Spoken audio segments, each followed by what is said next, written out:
hermanos? ¿Hermanita ya oró? Entonces ahora saluda al hermano que está al lado suyo y bendígalo. Gloria a Dios.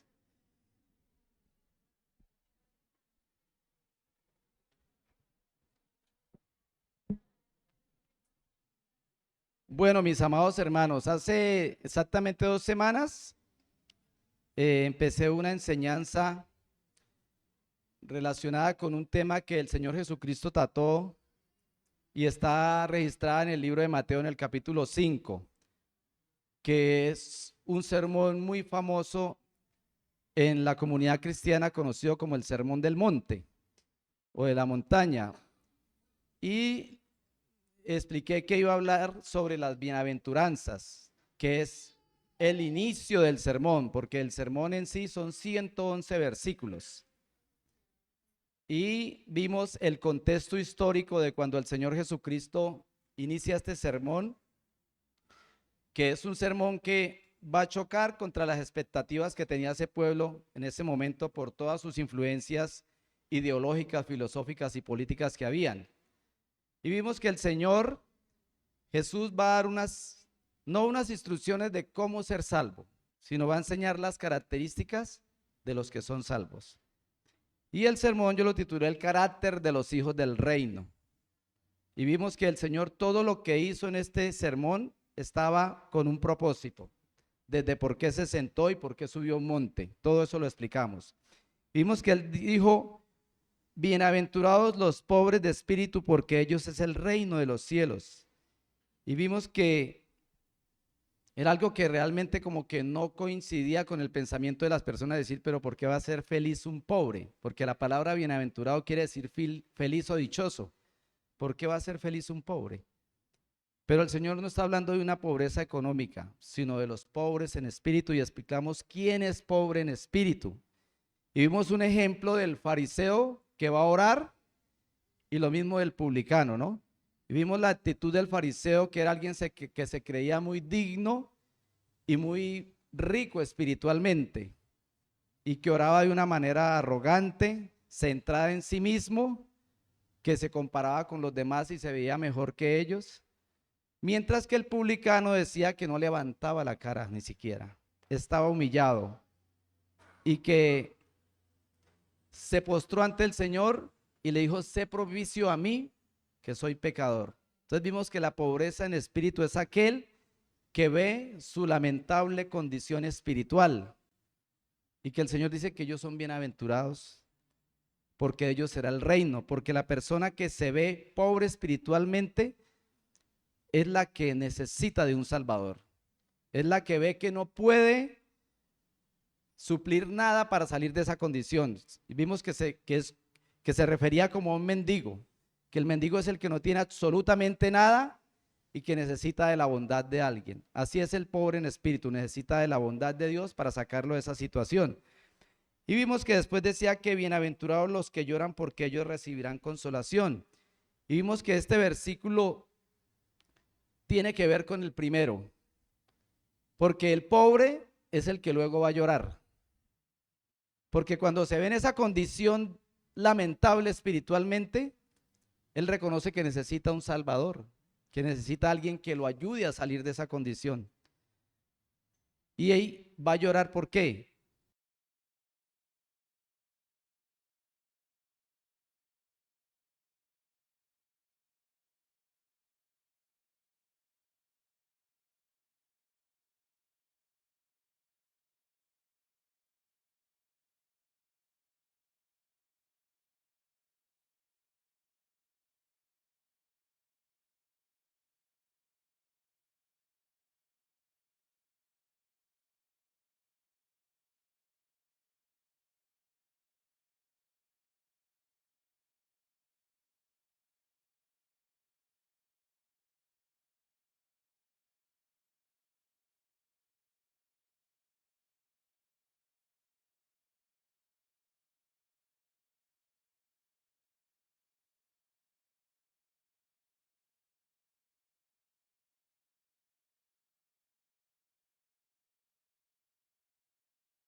que no edifican, ¿sí?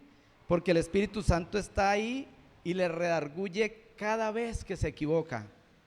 Esa es una de las características de los hijos del reino. Y él tiene todos los días esa lucha al despojarse de ese viejo hombre y revestirse del nuevo, que es en Cristo Jesús. Y lloramos cuando le fallamos a Dios. ¿Cuántos han experimentado eso? Cuando usted se da cuenta que le falló a Dios y uno llora, uno se lamenta, uno no se siente bien. Vamos a Romanos 7.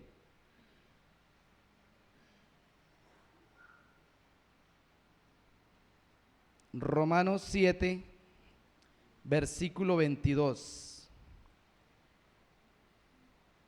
Dice la escritura, Romanos 7, 22.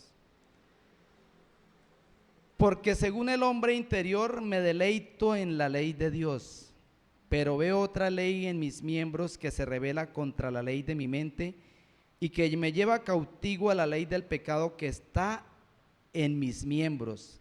Miserable de mí, ¿quién me librará de este cuerpo de muerte? ¿Quién está hablando aquí, hermanos? El apóstol Pablo, el hombre que Dios usó más para predicar el evangelio, el hombre que escribió más libros del Nuevo Testamento. Él tenía una lucha todos los días con el pecado.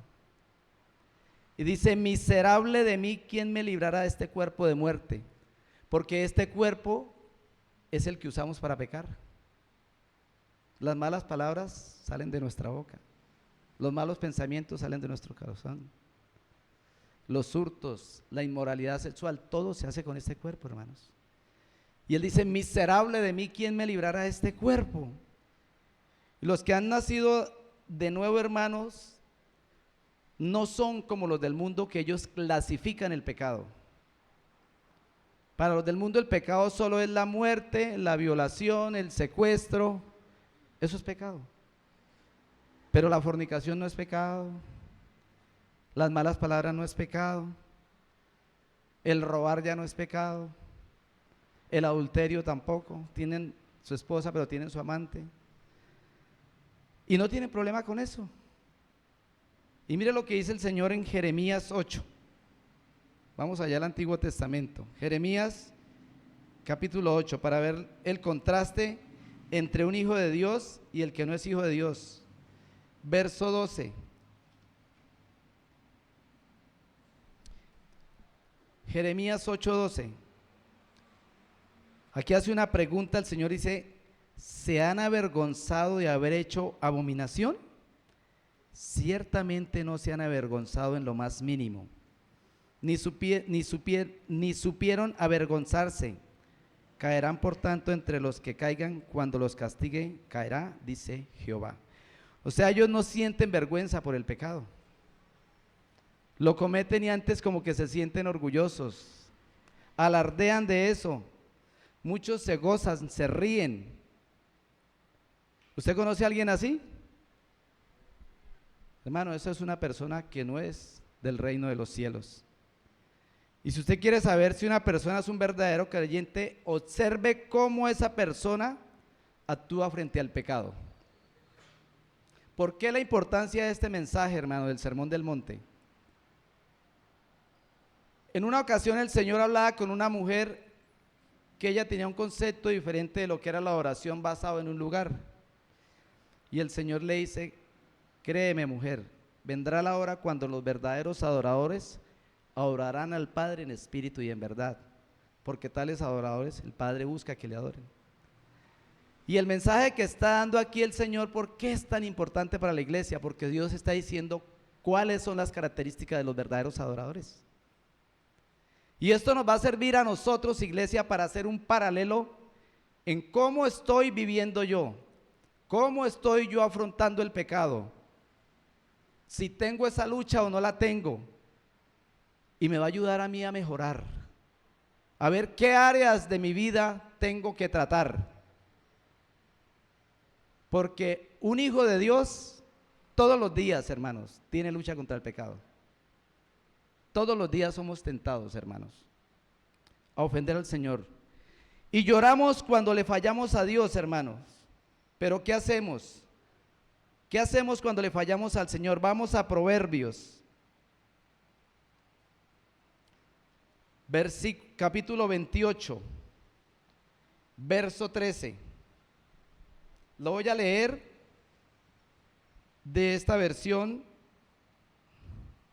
Palabra de Dios para todos. Proverbios 28, verso 13 dice así: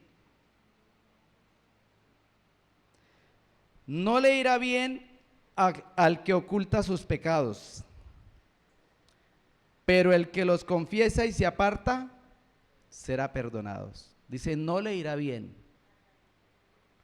Entonces los hijos de Dios, hermanos, tenemos esa lucha constante contra el pecado, hermano. Porque el pecado siempre nos va a asediar, ¿sabe por qué? Porque está en estos miembros, en estas piernas, en estos brazos, en esta boca, en estos ojos.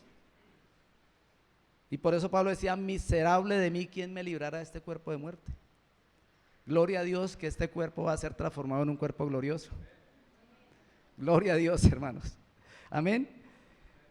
Y entonces, no solo lloramos por nuestros pecados, sino también lloramos, hermanos, por la condición espiritual de otras personas. ¿Cuántos sufren por el pecado de otras personas? Eso es una característica de los hijos del reino. Vea, vamos al Evangelio de Juan.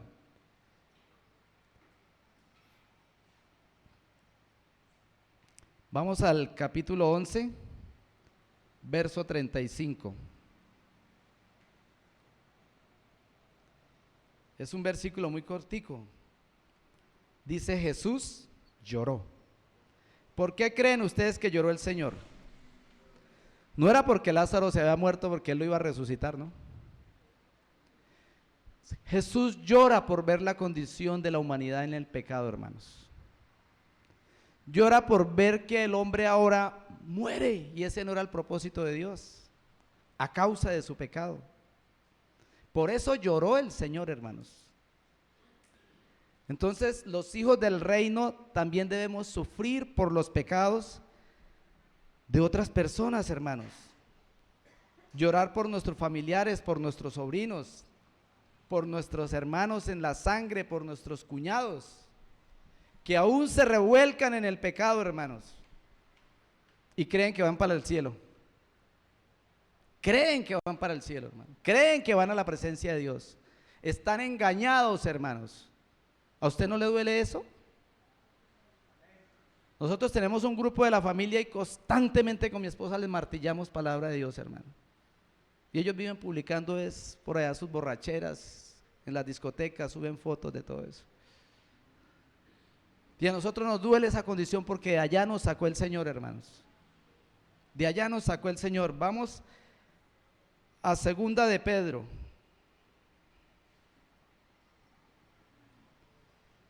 Segunda de Pedro.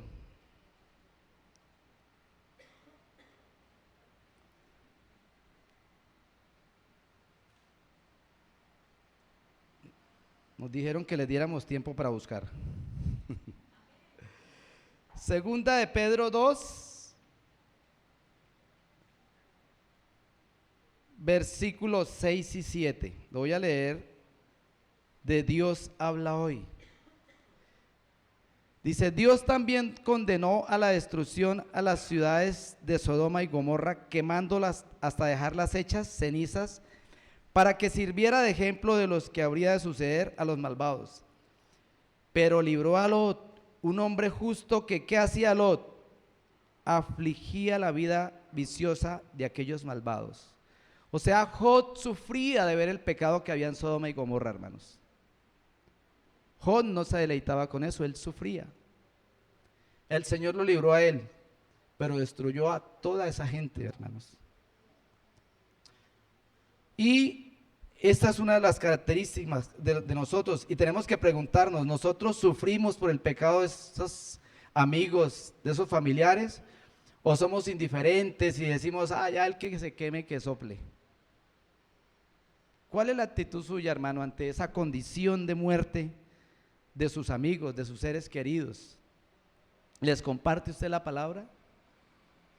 ¿Les habla del Señor?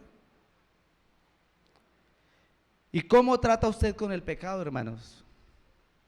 Porque el Señor está mostrando aquí las características de los hijos del reino.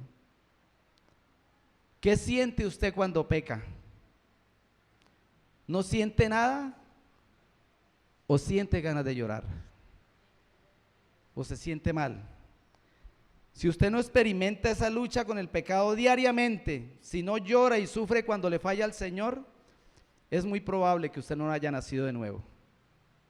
Pero si usted está en esa lucha constante con el pecado y sabe que es pecado y sabe cuando peca y sale victorioso, o si peca va y le pide al Señor, usted es un hijo del reino, hermanos. Amén. Gloria a Dios. Vamos nuevamente a Mateo 5 y vamos a ver la siguiente bienaventuranza, hermanos. Mateo 5.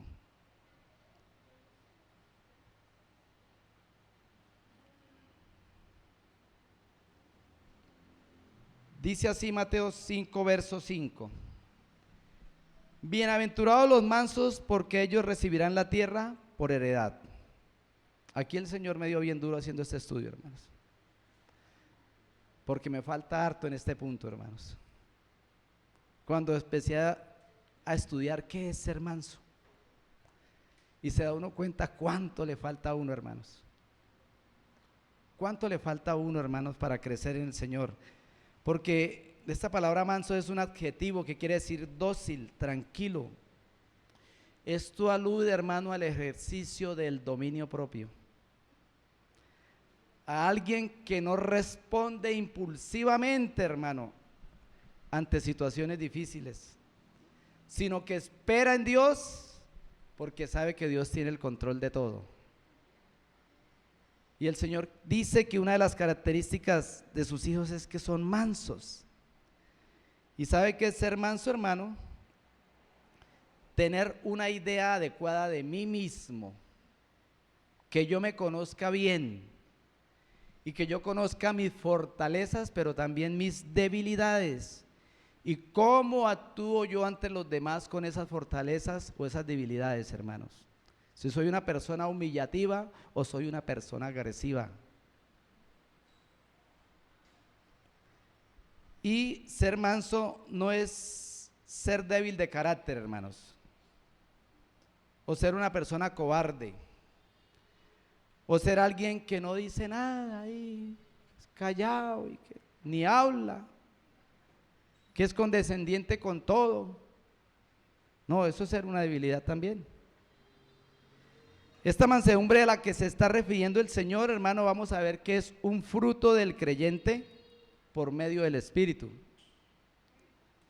Porque el manso es aquel que tiene control de sus emociones y las mantiene bajo un dominio y no es controlado por ellas. Ese es el manso. Y la mansedumbre, ¿qué hace, hermanos, del creyente? Se somete a la voluntad de Dios, hermanos, cualquiera que sea, hermanos. Vamos a Romanos 8.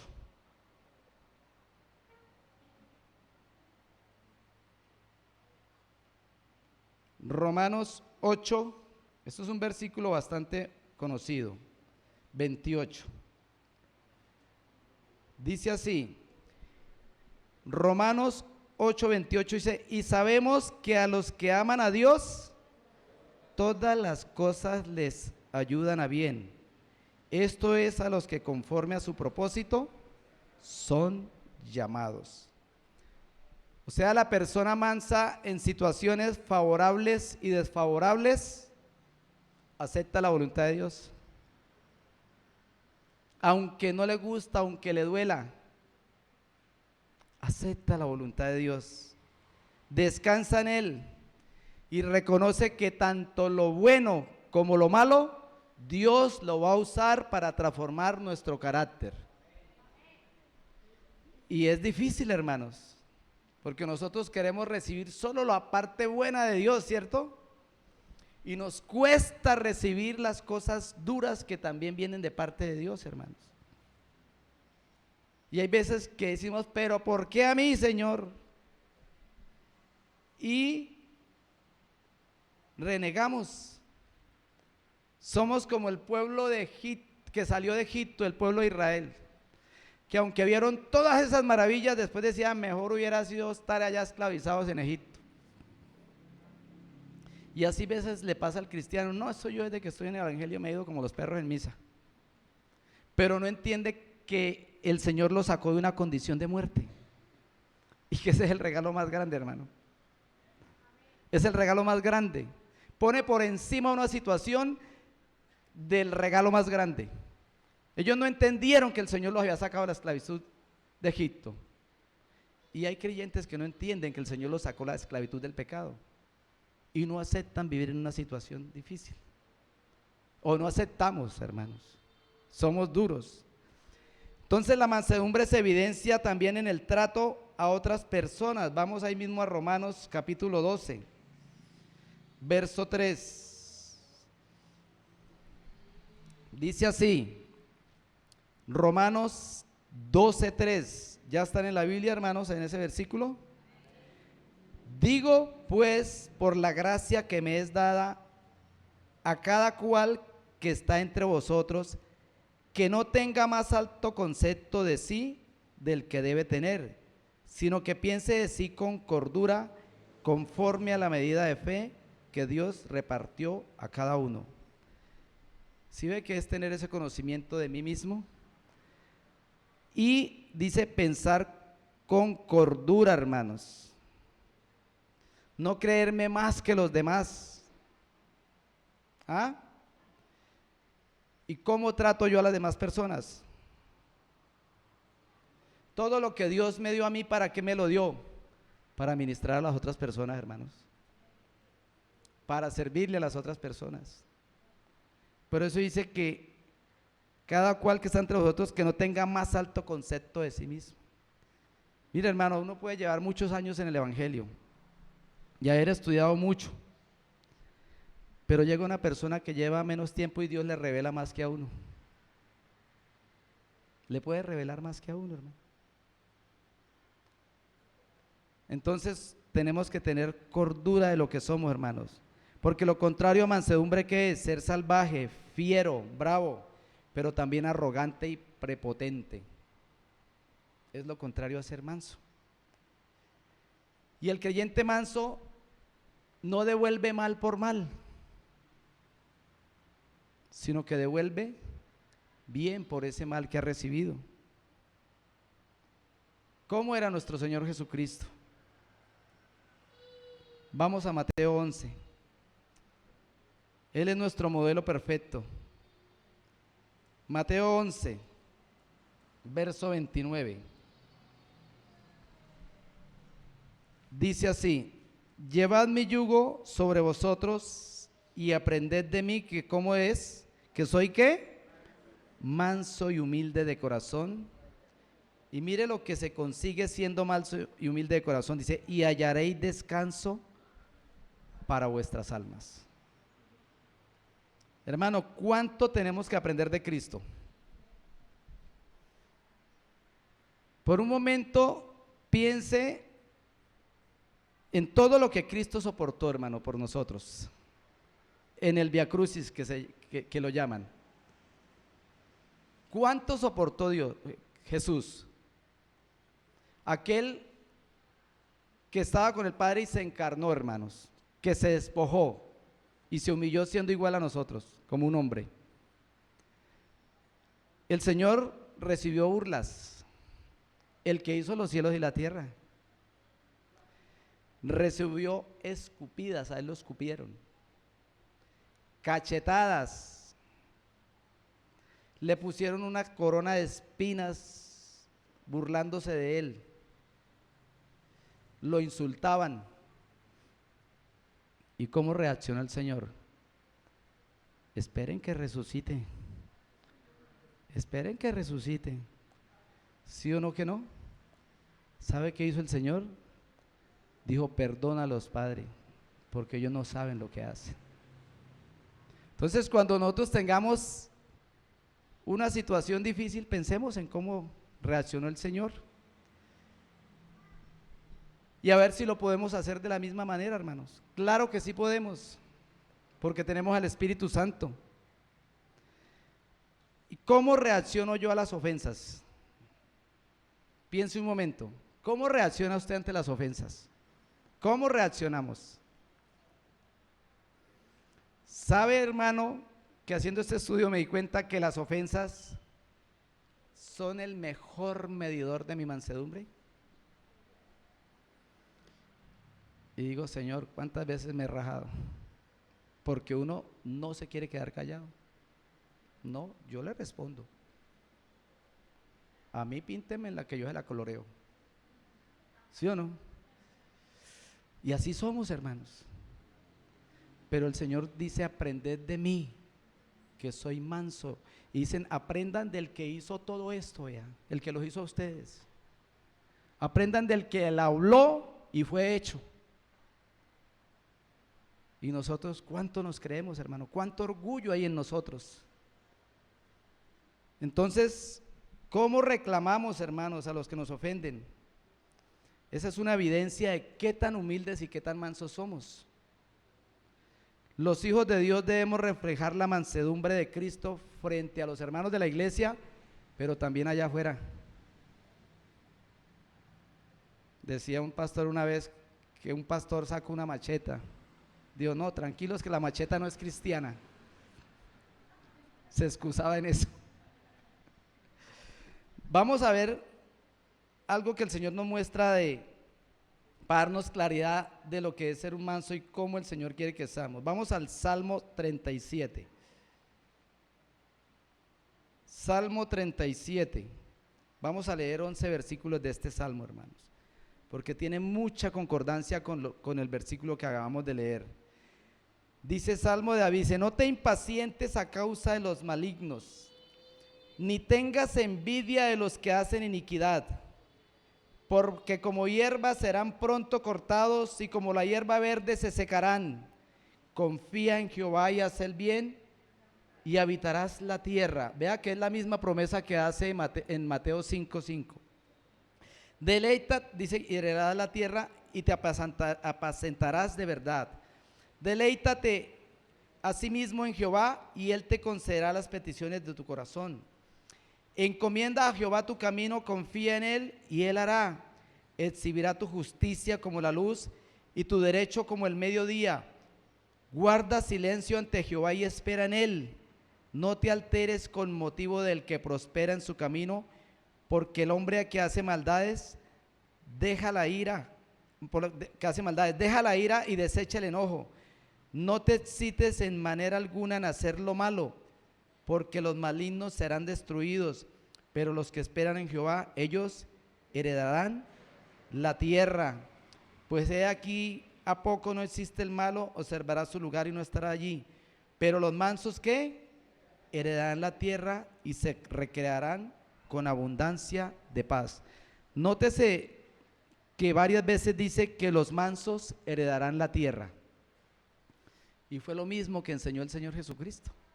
Bienaventurados los mansos, porque ellos heredarán la tierra.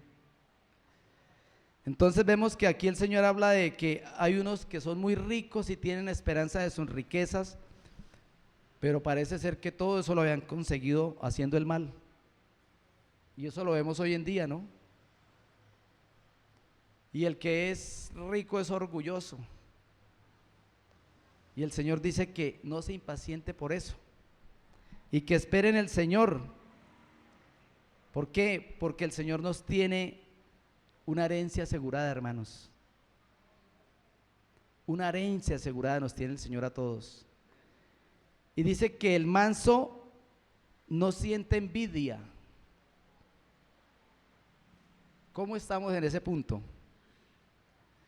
El manso confía en Dios.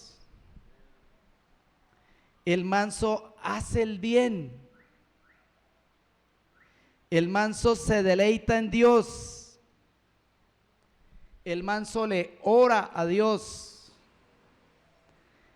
El manso no se altera por la prosperidad de los impíos. Lo contrario, ora por ellos. Dice que no le da lugar a la ira ni al enojo. ¿Y qué traerá eso? Dice, una promesa grande, hermanos. Se recreará con abundancia de paz y heredará la tierra. ¿Usted alguna vez se ha puesto a pensar en ese versículo o que usted va a heredar una tierra? Para la época en que Jesús estaba dando esta enseñanza, hermano, este mensaje sonaba como contradictorio a la realidad que se vivía en esa época. Porque si usted ve, el pueblo de Israel para heredar la tierra, ¿qué tuvo que hacer? Pelear, hermanos. Pelear y pelear duro. El imperio que dominaba en ese momento, el imperio romano, extendió su imperio en aquella época, pero con bastante violencia. Y conquistó mucha tierra. Y el Señor dice que los mansos heredarán la tierra. Y yo diría, venga, pero ¿cómo así? Y nosotros vemos que aquí en Colombia ocurre algo muy parecido, hermanos. Pero el Señor nos está diciendo que hay una tierra esperando a los que son de Cristo, hermanos. Y será heredada por aquellos que luchan, pero no con las armas convencionales que lucha el mundo, sino que es una lucha espiritual todos los días, hermanos. Y porque tienen su mirada puesta, es en el reino, hermanos. Porque nosotros nos aferramos mucho a este mundo, hermanos. Y nuestro reino no es de este mundo, hermano. Jesús dijo, mi reino no es de este mundo, ¿cierto? ¿Y para cuántos Jesús es su Señor? Entonces, ¿dónde debe estar nuestra mirada? En lo eterno, hermanos. En lo eterno. Aquí estamos de paso, hermanos. El Señor dijo poner la mirada en las cosas de arriba y no en las de la tierra. Y hay veces se nos olvida eso. Estamos de paso, hermanos. Podemos hacer todo lo que hagamos acá, nuestras profesiones, nuestros trabajos, pero no olvidemos nuestro verdadero destino. Porque el Señor dijo que los mansos heredarán la tierra, hermanos. Vamos a Apocalipsis 21. Apocalipsis 21, verso del 1 al 3.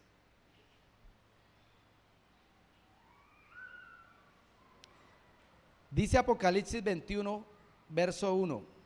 Vi un cielo nuevo y una tierra nueva, porque el primer cielo y la primera tierra pasaron y el mar ya no existía. Y yo, Juan, vi la santa ciudad, la nueva Jerusalén, descender del cielo de Dios, dispuesta como una esposa ataviada para su marido. Y oí una gran voz del cielo que decía, he aquí el tabernáculo de Dios con los hombres, y Él morará con ellos, y ellos serán su pueblo, y Dios mismo estará con ellos como su Dios. ¿Qué vio Juan en esta visión, hermanos? Un cielo nuevo y una tierra nueva, hermano. Hermanos, nosotros la eternidad no la vamos a pasar brincando de nube en nube, como muchos creen, con un arpa y de nube en nube. No. Mira, hermano, aquí dice que un cielo y una tierra nueva, hermanos. Y aquí está hablando de la eternidad final del creyente. Estamos en el capítulo 21 de Apocalipsis. Aquí ya pasó el milenio. Ya pasó el juicio del trono blanco. Aquí ya entramos a la perfección por los siglos de los siglos, hermanos. Y dice que él vio un cielo nuevo y una tierra nueva. ¿Ah? Hoy en día en nuestro país le decía que hay mucha denuncia por la violencia que le ha arrebatado las tierras a muchos colombianos. Por eso existe un plan del gobierno que se llama sustitución de tierras, ¿se han visto? Porque a mucha gente le quitaron sus tierras con la violencia, hermanos. Pero el Señor está diciendo que los mansos heredaremos una tierra y un reino inconmovible, hermanos. Nadie nos lo va a arrebatar, hermanos. Nadie podrá quitarlo, hermanos. ¿Y por qué el Señor dice que los mansos heredarán la tierra? Porque es una característica de sus hijos, hermanos. Él está diciendo que esos hijos tienen esa característica y van a heredar la tierra, hermanos. Ahora, ¿cómo ser mansos? Es importante entender que la mansedumbre es algo que se adquiere cuando nos dejamos transformar por el Espíritu Santo, hermanos. Porque podemos resistir al Espíritu Santo también. Eso es un fruto, hermanos. Y nadie por naturaleza es manso, hermanos. En cualquier momento, hermano, va a sacar su naturaleza real. Así sea una persona allá que la vea a usted muy apacible, pero llegará a un punto donde no aguanta más. ¿Sí? Y la Biblia nos da un ejemplo de un hombre que fue transformado, de ser un hombre violento, a llegar a ser el hombre más manso sobre la tierra.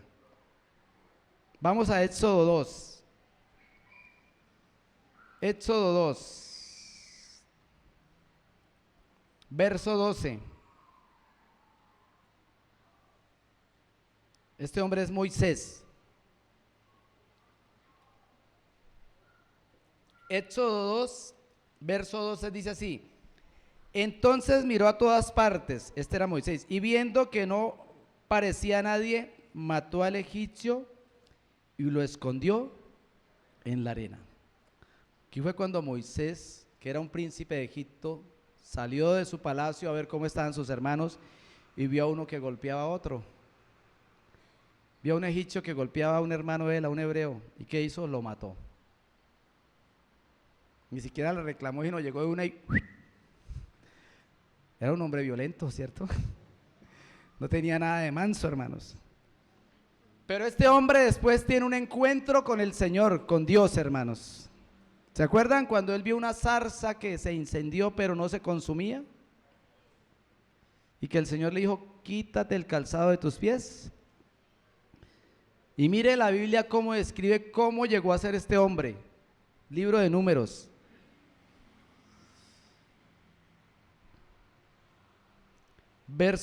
Capítulo 12, verso 3. Aquí ya habían pasado 40 años, hermanos. Dice Números 12:3: y aquel varón Moisés era muy manso, más que todos los hombres que había sobre la tierra. ¿Cómo pudo Moisés, de ser un hombre violento e impulsivo que asesinó en su primer problema que tuvo, llegar a ser el hombre más manso de la tierra? Solo porque tuvo un encuentro con Dios, hermanos. Entonces la mansedumbre de la cual está hablando el Señor aquí, solo la puede experimentar un hijo del reino de Dios, hermanos. Y aprender de su maestro, que es manso y humilde de corazón. En la nueva naturaleza podemos controlar ese temperamento, hermano, que no le agrada a Dios, y podemos quitarlo de nosotros, hermanos, y llevar una vida que le agrade al Señor, hermano. Entonces la tercera característica de los hijos del reino es que son mansos, humildes de corazón, no se irritan fácilmente, controlan sus emociones y heredaremos la tierra. Amén. Vamos nuevamente a Mateo y vamos al capítulo 6 del capítulo 5, versículo 6. Vamos a seguir avanzando. Mateo 5, 6.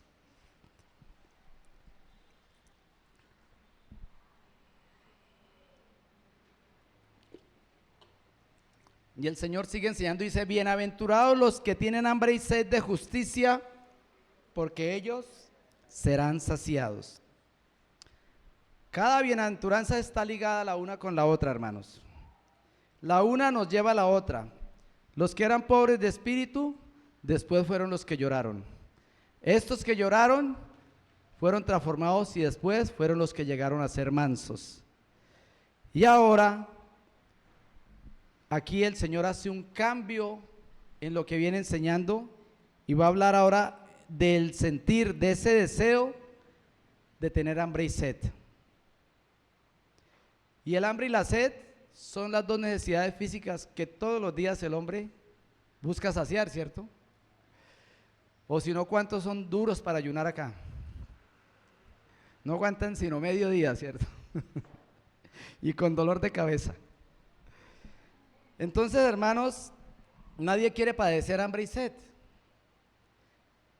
Y el ser humano tiene sed por otras cosas, hermanos, no solo por el alimento, sino tiene sed también por ser próspero, que eso no está mal, ¿cierto? Pero también tiene sed y hambre de ser exitoso, de ser reconocido, de ser famoso. Y para lograr eso y saciar esa hambre, el ser humano hace lo que sea, ¿sí o no? Y dedica la mayor parte de su tiempo y de su vida en saciar esa sed. Porque es que la meta suprema del ser humano, ¿cuál es? La felicidad. Ser bienaventurado. Y el Señor está diciendo aquí quiénes son los que verdaderamente son felices y son bienaventurados. Y Jesús aquí hace un cambio de su mensaje de mostrar las cualidades de los hijos del reino, ahora a mostrar lo que un convertido anhela o debe anhelar, hermanos. Ahora, ¿cuál es nuestro anhelo hoy en día, que somos creyentes? Nuestro anhelo está sentado solo en la prosperidad, en el bienestar, en las cosas terrenales. Y dice que los que tienen hambre y sed de justicia. Y aquí no está hablando de la justicia de que usted mira esas cosas que pasan en la televisión, de que mataron a una mujer, que violaron a un niño. De ese tipo de justicia no está hablando el Señor. Porque recuerde que el mensaje del Señor aquí siempre es un mensaje espiritual. Aunque también sentimos deseos de que este país sea un país justo, ¿no? Y que se condene al malhechor, no que se le declare gestor de paz, sino que se le condene. Entonces queremos vivir en la justicia de Dios, pero ¿a qué justicia estamos hablando, hermano? Y para eso es entender que el hombre, para poder llegar a donde estamos, tuvo que pasar por la justicia de Dios. Si no, no pudiéramos llegar acá. Entonces, en lo natural, el ser humano necesita suplir la necesidad de hambre y sed para no morir. En lo espiritual, de la misma manera, el hombre debe saciar su condición de muerte, que solo la puede saciar Cristo, con la justicia que Dios aplicó. Entonces, muchas personas han buscado a Dios por muchas cosas, hermanos, para que les supla el hambre y la sed por muchas cosas. Pero para eso, hermano, la teología liberal tiene un evangelio para cada situación de esas. Por ejemplo, los que buscan a Dios solo para la prosperidad, ahí en la teología liberal tiene el evangelio de la prosperidad. Los que buscan a Dios solo para sentirse bien, ya la teología también tiene el evangelio de la autoestima. Pero el Señor, ¿qué dijo?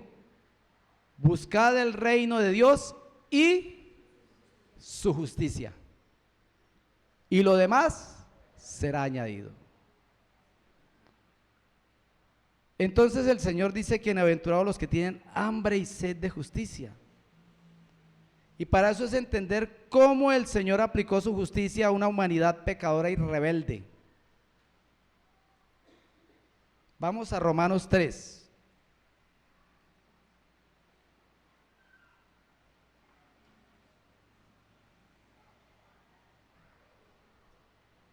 Verso 21 al 25. Dice así, Romanos 3, 21 al 25. Pero ahora, aparte de la ley, se ha manifestado la justicia de Dios, testificada por la ley y por los profetas. La justicia de Dios por medio de la fe en Jesucristo para todos los que creen en Él, porque no hay diferencia. Dice, por cuanto todos pecaron, están destituidos de la gloria de Dios. Vea lo que dice el 24, hermanos. Siendo justificados gratuitamente por su gracia mediante la redención que es en Cristo Jesús. Esta es una de las doctrinas más fundamentales del cristianismo, hermanos, que es la justificación. Y los que han hecho el discipulado saben de qué estoy hablando. Y ojo, iglesia, ojo, la persona que no haya entendido la doctrina de la justificación no puede ser salva. La pregunta, ¿usted sabe qué es la justificación? Usted tiene que estar parado en la raya y saber responder eso, hermanos. Porque ese es el fundamento del cristianismo, hermanos. ¿Cómo Dios perdonó a unos pecadores?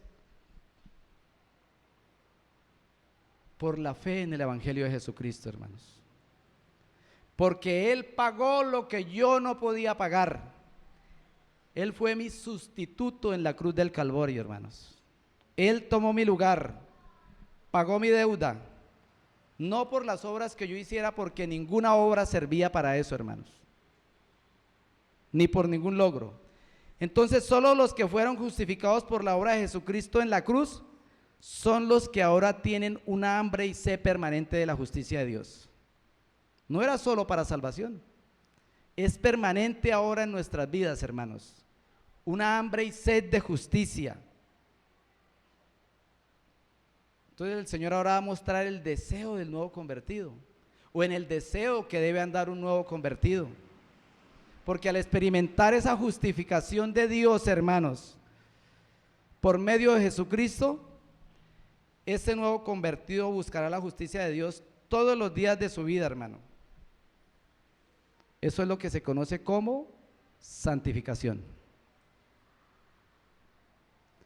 Busca estar justo delante de Dios todos los días, hermanos. Hay un deseo por estar justo delante de Dios en toda la manera de vivir, en toda la manera de caminar. La persona se está examinando y dice, no, yo no soy justo aquí delante de Dios, pero trabaja para eso, porque le quiere agradar a Dios. Leonard Ravelin dijo lo siguiente, hermanos: la tragedia de hoy es que la iglesia busca más la felicidad que la santidad. Y nosotros debemos enfocarnos en tener hambre y sed de justicia, hermanos. Y Jesús está hablando de esa hambre y sed que va a conducir a la verdadera felicidad.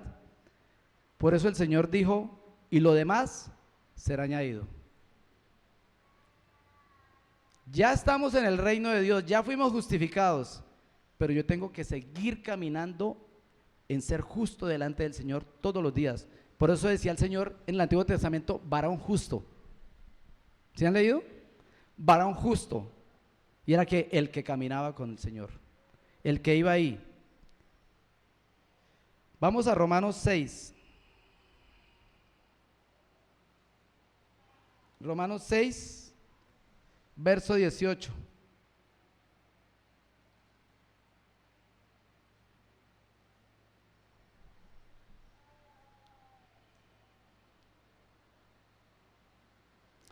Dice, y libertados del pecado, viniste a ser siervos de ¿qué?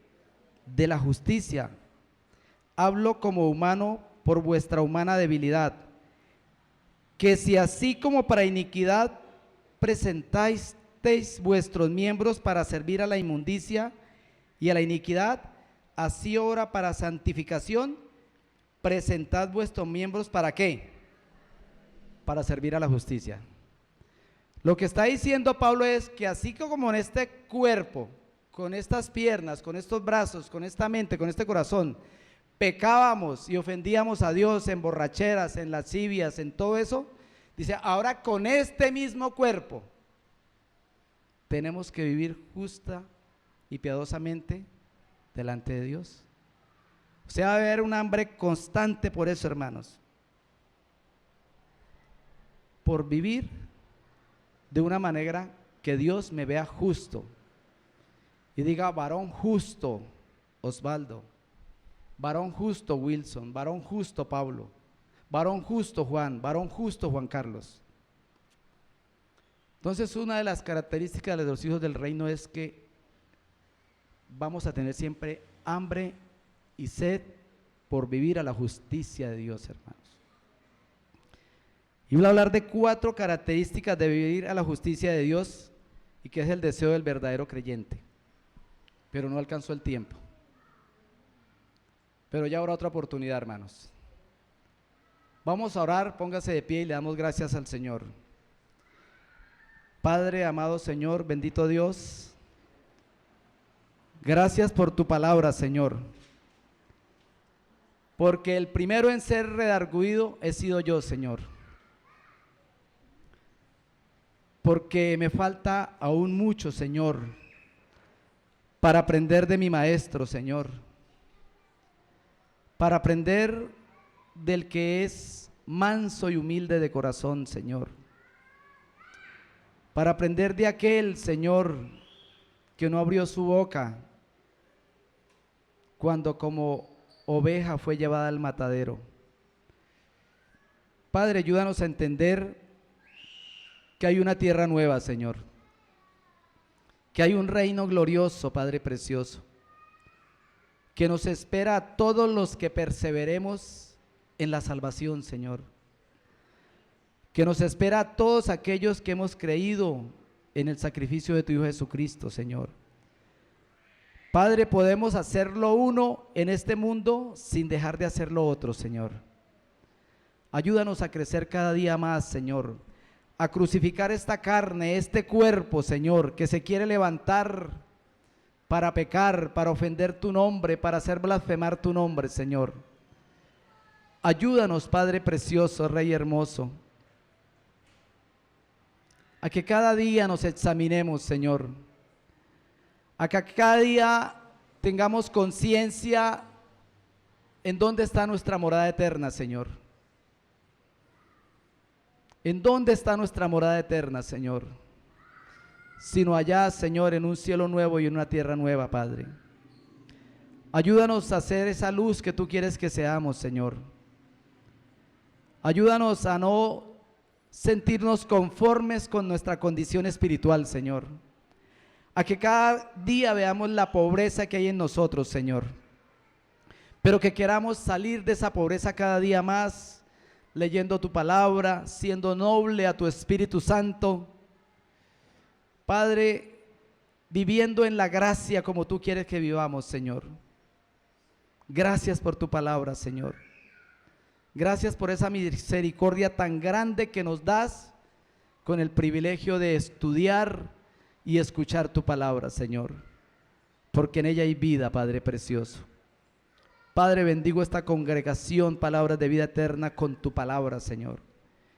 Que haya sed y hambre, Señor, por tu palabra, Padre precioso.